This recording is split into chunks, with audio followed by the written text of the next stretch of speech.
So what happened yesterday?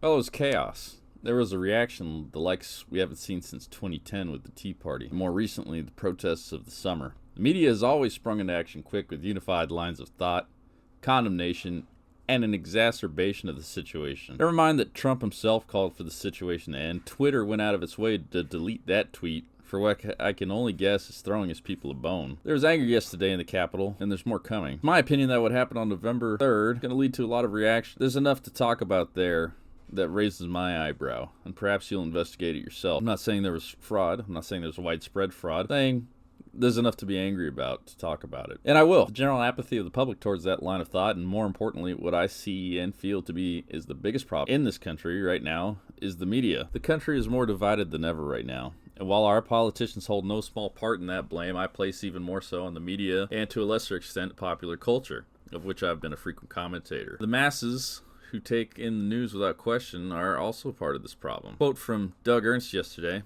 "The media spent a huge part of 2020 labeling arson, looting, and chaos across the nation by left-wing activists as mostly peaceful. The media set the standard. The media created a Frankenstein monster.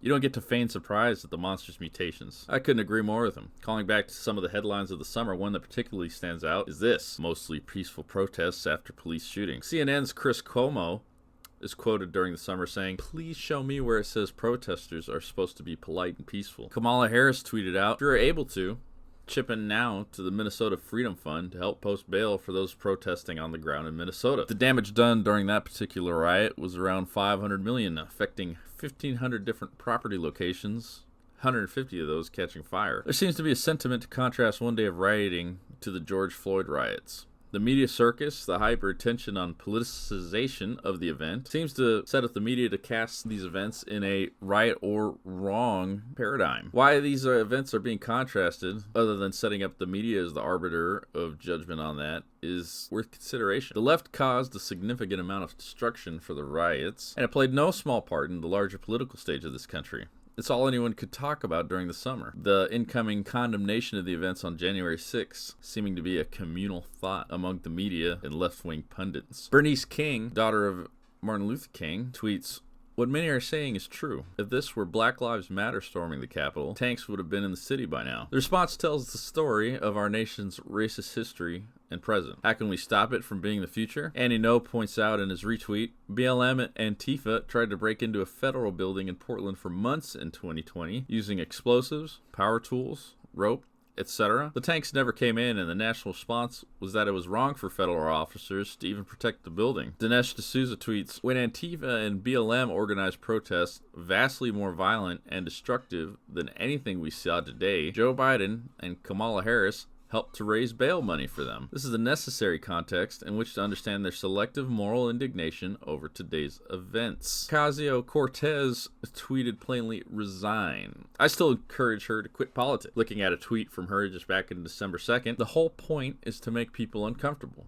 Activists take that discomfort with the status quo and advocate for concrete policy changes. Popular support often starts small and grows. To folks who complain protest demands make others uncomfortable, that's the point. Were you uncomfortable yesterday, AOC? Ocasio-Cortez is one of the most annoying voices in politics today, but I have to wonder if she's had a change of heart, or perhaps her defense of BLM and associated writing is as empty as she is. Ilhan Omar tweeted that she was drawing up articles of impeachment. She tweeted, "I am drawing up articles of impeachment. Donald J. Trump should be impeached by the House of Representatives and removed from office by the United States Senate. We cannot allow him to remain in office. It's a matter of preserving our republic, and we need to fulfill our oaths." I can only guess she thought Trump had something to do with organizing the protesters yesterday. I don't feel comfortable following her line of thought on that, as it seems rather abstract, but here we are. The sentiment seemed to be popular throughout the day. I have to remind you that with January 20th inauguration looming, that leaves Donald J. Trump with 14 days in office. How impeachment would work in that truncated timeline is anyone's guess. Kaylee Joy attempted to contrast the theme of yesterday with the pink hats of 2016, most embarrassingly. Even more egregiously, Captain America himself, Chris Evans, took the time to weigh in and disappoints patriots everywhere. Just think of the carnage had they not been white. Captain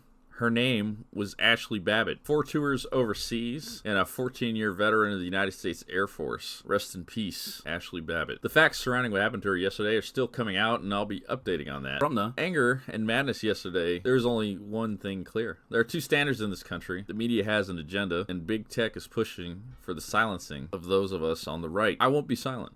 I'll be making videos on the agenda as it's displayed. It's mass programming and almost gaslighting. The politicians on the left do not want to compete for your vote. They want to ban dissenting voices and opposition from the public square. The digital public square, where most political discourse is done on a wide scale. Everyone has a voice here, and that's a problem for them. I hope to be a big problem for them. What happened yesterday was just a start. I'd say it's going to get worse, but is it really worse in that sense? The BLM riots were over one man. January 6th was about 74 million. We're angry, and we're going to stay that way. The media is really desperate. There's such a blatant and obvious agenda on display. The boldness of what happened on November 3rd, denying the possibility that such a thing could happen. These are all things that people aren't going to forget. As it's been on my channel for a while now, I've called out and commented on pop culture. Entertainment's important, and I do believe it leads to greater effects for society as a whole. And I'll continue to do that. I'm still going to be interested in doing movie and video game reviews, but I'm going to broaden the scope. What happened yesterday and the media response to it, there's really no other option than to talk about this. It's going to get worse in this country before it gets better. Until then,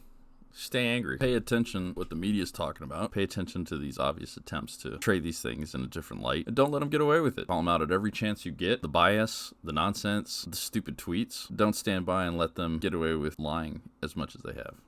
They're planning to throw softballs to the incoming Harris administration. I plan to challenge every single one of those. I encourage you to do the same. Thanks for watching. Please hit like and subscribe, and I'll see you guys on the next video.